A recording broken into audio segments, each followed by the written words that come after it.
Back in September 2019, I ended up meeting up with a girl in the comments section of a Facebook post. She was really pretty and seemed really cool. So, after a few weeks of talking, I decided to drive all the way from White Plains to Pittsburgh just so we could hang out for a weekend. I remember a friend asking something to the effect of, "Have you talked to her much on the phone?" And I told him we'd spoken a little, but that we'd mostly talked via text and Facebook Messenger. And he recommended that we talk in long form and about a lot of different stuff too. Otherwise, I might get a nasty surprise. Well, I guess he was right.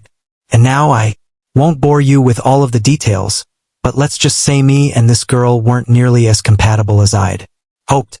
And then, while I'd originally planned on staying the whole weekend so me and her could get some food, maybe catch a movie, I decided to just cut my losses and drive back to New York on Saturday evening. I figured if I hit the road at around 7 p.m., I could be back home by around 1 o'clock the next morning. And no doubt I'd be exhausted by the time I got home, but not too beat that I'd risk getting into an accident or anything. So, with my mind made up, that's what I did. After getting a quick bite to eat, I was on the 22 by 7:30. And then, after 3 hours of driving with a setting sun in my rear view, I saw a sign for Rosecrans, PA. It had been dark for maybe 30 to 40 minutes, and I remember seeing a Senko gas station all lit up just off the highway to my left.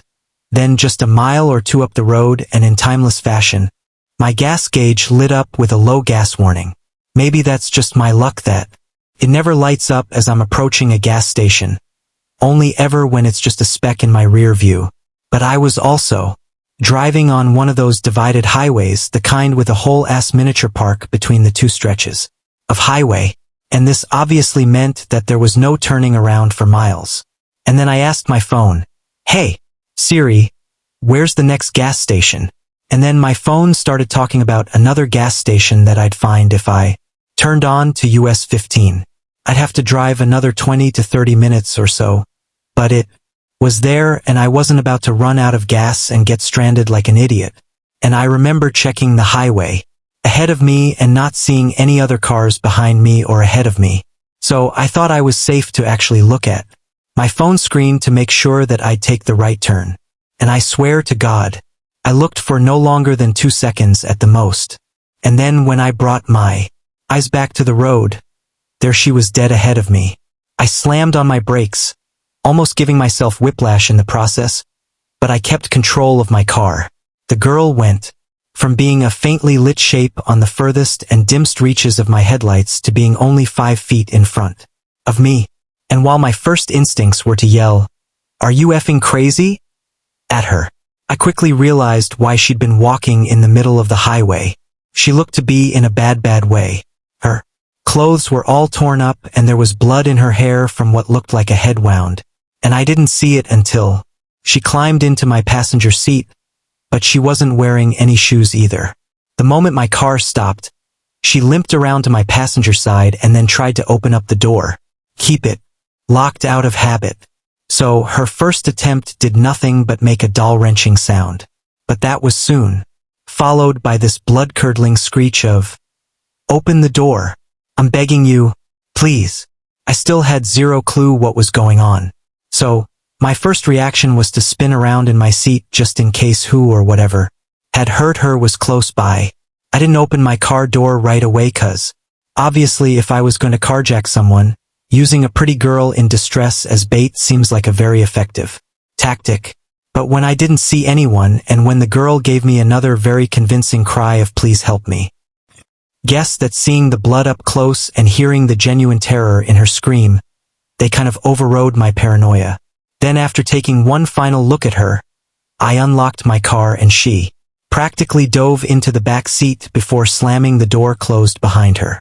And as I took off again, she says, "Mister, we need to move. We're not going fast enough. They're going to catch us." And so I put my foot down as I asked who they were. She said she didn't know. They just took her. And it was then that I noticed the handcuffs around her left wrist. One cuff was still locked around it, but the other just hung there awkwardly. I didn't need any more information other than that. I just put my foot down and burned rubber for a few miles till I thought that we were at a safe distance. I checked my rear view a few times and then when I didn't see any lights, I slowed from around 70 to a pretty safe 35. But as we started to slow, the girl started yelling and she says, "Why are you slowing down?" And before I could even answer, she says, "Go faster." What are you doing? They're going to be following me. I'm kind of freaking out internally, but I told her there was no one in sight, and we also wouldn't be going anywhere if a cop came the other way and caught us doing a buck and change. But then she says, "You don't get it. We want the cops. If those guys catch me, they'll kill you too." And I guess when you think about it, I didn't doubt that. If whoever she was talking about had been willing to handcuff her before trying to crack her head open, I have no doubt that they'd put a bullet in me to get her back. Was also kind of a relief to hear that thing about the cops too, because when I saw the handcuffs, there was a part of me that thought, Jesus, please don't accidentally be harboring a fugitive right now. But it wasn't the cop she was running from. I sped up a little, pushing things back, up to 60 plus, so we were moving without breaking any speed limits. And then I was checking my rear view every other second, expecting a pair of headlights to appear.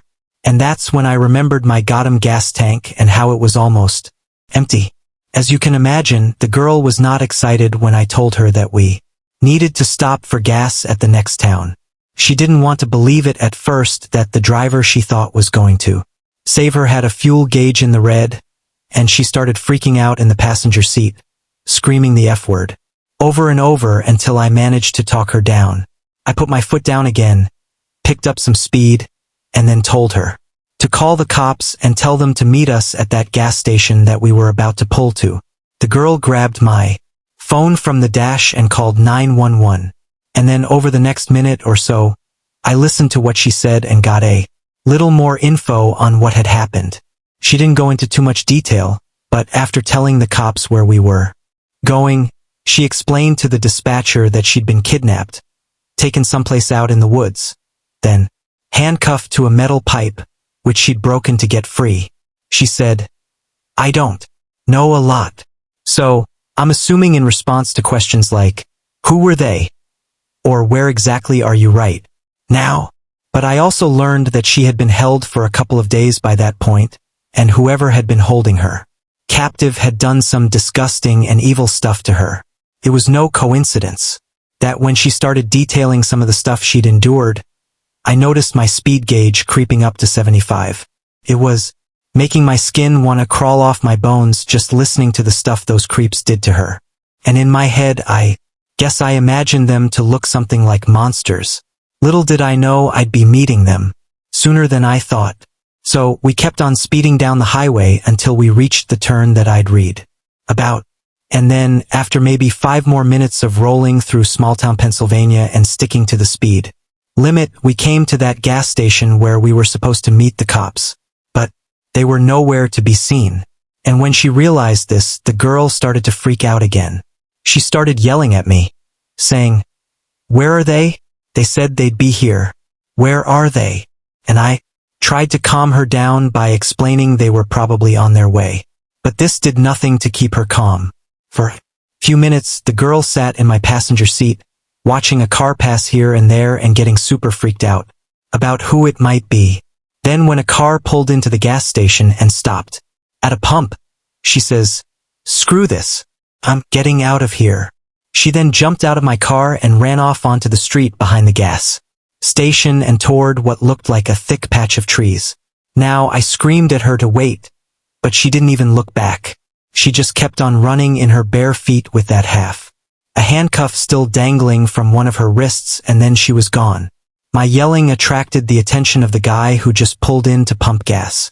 And for a second I thought that he might have been the guy the girl was running from. But when I told him everything was under control and the cops were on the way, he nodded quietly and returned to his vehicle. Since the girl was sure that she was being followed, I'd parked my car facing the whole gas station, not near a pump. But since the girl decided to run off and take her chances elsewhere, I figured that I'd do what I went there to do in the first place and actually fill up my tank. And so I got back into my car and drove around to the pumps. And it was opposite the guy that I'd talked to about calling the cops. Now, at this point, I'm just kind of reflecting on everything, but we swapped a little small talk about the girl, and I explained how I'd picked her up on the highway, scared out of her mind. And he agreed it seemed like something really bad was going on. And then he wished me luck with the cops before he paid for his gas and drove off. But no sooner had he pulled out when another car came rolling into the station. It was a 4-door sedan, a pretty nice one, too, and it pulled up to the pump just behind me. 3 men then got out. All real, regular-looking guys, probably in their 40s or 50s. And then, instead of pumping gas or walking over to the store to buy snacks, they started looking around the area like they were searching for something or maybe someone. I'm keeping one eye on my gas pump and one eye on the guys that just pulled up. And then suddenly the oldest of the 3 says, "Hey, you haven't seen a little lady walking around here, would you?" Now, I've always been a really bad liar, and I knew a straight no probably wouldn't pass with this guy. So, when the older guy asked me if I'd seen her, I said yes. But then, instead of telling him the whole truth, I told him a version of it. I said that I'd seen a crazy-looking broad in the middle of the highway who tried to get me to stop, but since I was pretty sure she was about to try and carjack me, I kept my door locked and drove around her and sped off. I knew not to look him dead in the eyes, so I looked around him and his buddies, and then asked, "Why? What's this about? She escaped from like a insane asylum or something?" And the 3 of them just sort of laughed. And I figured that I might have, sold them on my performance. But then, as the older guy stayed in front of me, his 2 buddies started flanking me on either side, with one looking at my car and the other looking off in the direction that the girl actually ran. The older guy then suddenly asked me, "Did you call 911? And again, in what was a version of the truth I told him I had. I didn't mention anything about arranging to meet the cops at that gas station. I just said that I called them because I was worried some crazy B-word was going to end up splattered on the highway and some poor schmuck like me was going to end up going to jail over it. I'm not saying it was an Oscar-winning performance, but I tapped into some genuine emotion there. Yet, no matter how convincing I thought I was, the guys, 2 friends weren't moved in the slightest. And one of them was now looking through my car windows, clearly looking for any sign of that girl. That I think those were some of the scariest, most nerve-wracking moments of my entire life, praying that girl hadn't left anything behind on the passenger seat when she'd bolted something like a scrunchie or maybe some of her clothing.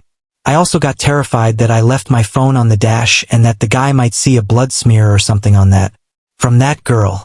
And so you can imagine my relief when I felt the weight of it in my pocket. I was at that point, I decided to be a little aggressive. And I don't mean that in a sort of I tried to fight them way. It was almost like a normal person would want to know why their car was being inspected. And that's what I asked. Turned to the guy looking into my car and was kind of rude and standoffish when I said something like, "Hey, what are you looking for, buddy?" And he looked at me and started backing off away from the car with nothing but a smile. The older guy then said something to the effect of, "Don't mind my friend there. He's just a curious soul." Something really creepy like that. And then they made their excuses and moved on. As I went to pay for my gas, the 3 men were still walking around the gas station. They were doing it less urgently than when they'd first arrived, more subtly too, but they were still looking for that girl. I walked up and down in that store after paying for my gas, making out like I was just an indecisive snacker. And then a few minutes after, the 3 guys got back into that sedan and left. I then made myself some coffee, ate a few protein bars while I told the clerk that whole story, and then walked outside to meet the cops when they showed up maybe 20 minutes after I'd hoped they would. I repeated the story, included the part about the 3 guys showing up, and with added emphasis on how damned unnerving this all had been, like they had the girl fitted with a tracking device or something. And that sounded like a little too sci-fi for me at first, but the more I thought about that afterwards, the more it shifted into the realm of possibility. I know I was on a lonely stretch of highway, and at this point it was almost 11 p.m., but the fact those guys seemed to know exactly where to stop, which car she'd been in, and which direction she'd run off in, it makes me think that that might have just been the case. Even the cop that I spoke to agreed that if it was some kind of kidnapping situation, the girl could have been fitted with some kind of tracking device, most probably in the handcuffs, that she was still wearing when she got into my car. And before he left, one of the cops thanked me for calling it in, and added that even though it had been a stressful and potentially traumatic situation, getting the police involved was the right thing to do and meant that we were one step closer to bringing everyone involved to justice. And the guys chasing the girl had potentially made a huge mistake in getting their faces and license plate on the gas station's cameras. And if it was me that had led them there, I should feel proud of myself. It was pretty cool for him to say that, and definitely made me feel a little bit better about this whole thing, but it was also just about the only thing that really did, because all my other thoughts about it were dark and more dark, and they played out on the rest of the ride home too, which was a whole 3 hours of wondering what the hell had I'd almost gotten myself into. I got a call from a detective a couple of days later, and after retelling that story to him with as much detail as I could remember, I asked if the girl had been found, and according to him, they hadn't found anybody but the owner of the vehicle the men had traveled in, and that basically they were still trying to figure out what the hell was going on. The detective said if he needed to ask me anything else, he'd give me a call, but that was the last I heard from him, or any Pennsylvania cop for that matter. And I still think about that girl every now and then. I wonder who she was, who those men chasing her were, and if she ever got far enough away from them that she wouldn't have to live scared anymore. But a part of me thinks that in the same way she wouldn't just give in, the same way she'd patiently engineered her own escape, those men chasing her won't give in so easily either, especially when she still has a voice to tell the truth about what happened to her. Some days when I'm in a brighter mood, I like to think she got away and that she's raising kids with a good man someplace, with all that darkness being just a memory for her.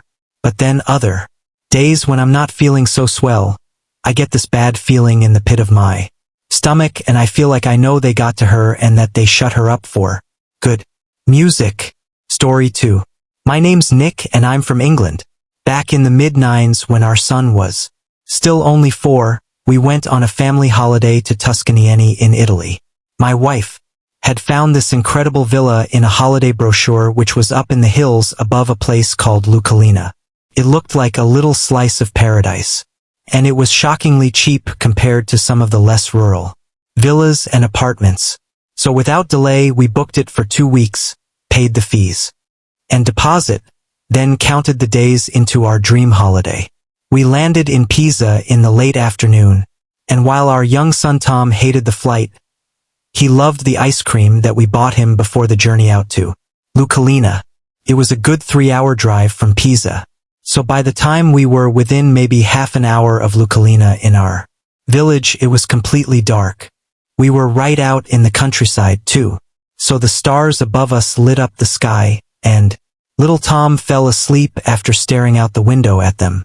My wife was struggling to stay awake by the time we came to a crossroads, and I was pretty exhausted from the day's traveling myself. So rather than make a gut decision on which path to take, I stopped the car, got my map out, and consulted it before making the appropriate turn.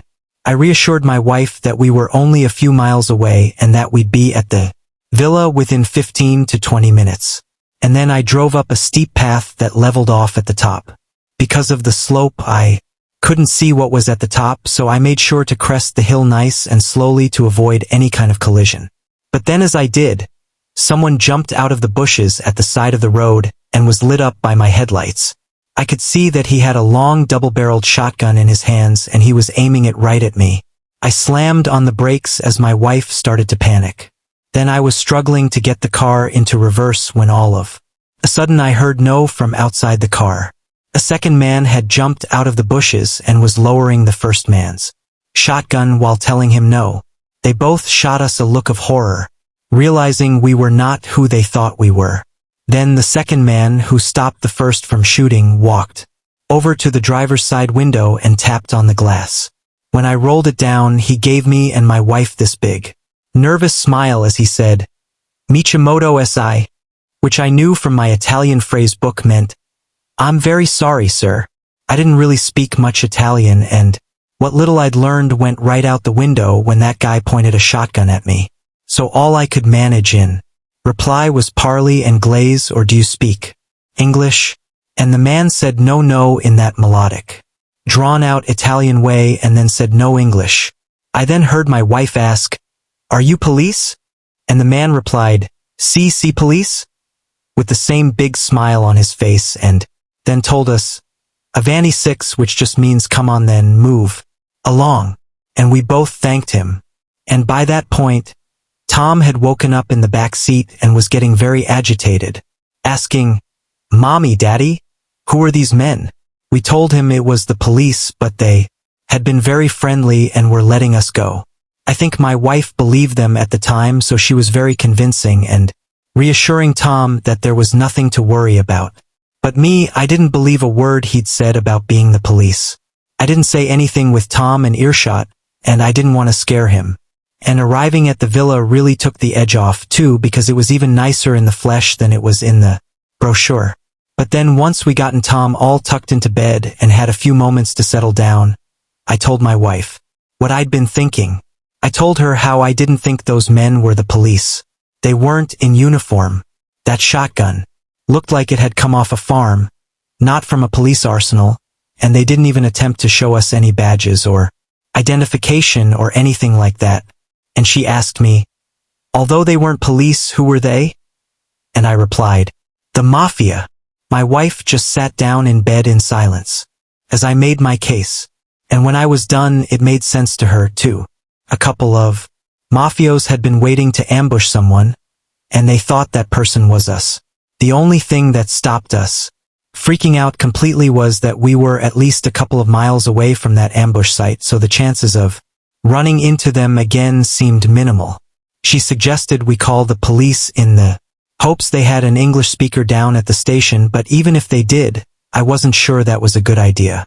The idea of rocking the boat like that made me feel even more nervous than having that shotgun pointed at me and my family, because while that whole thing had apparently been a mistake, having us snitching on the local mafia on our first day in Italy was a deliberate act that might well bring us some undue attention. I'm not saying it was an easy decision to make. I was furious that some idiot had pointed a gun at us, but it quickly became a question of if we're going to be staying there for 2 weeks, what was the course of action that was going to keep us safest? And that's how we decided to honor that age-old mafia tradition of keeping our bloody mouth shut. The next day, we decided to walk down to Lucalina to do some exploring. And that's how we found this little bar that served paninis, espresso, and assortment of little pastries. I got a coffee, and then while my wife and son got cokes and played around with a table football set in the little games room they had, I sat at the bar and discovered the bartender actually spoke English. We talked back and forth, and he gave me some restaurant recommendations. Then suddenly, a group of older men who were drinking coffee and playing cards started gesturing toward the bar's television. The bartender turned up the TV, which was showing us a news report of some kind.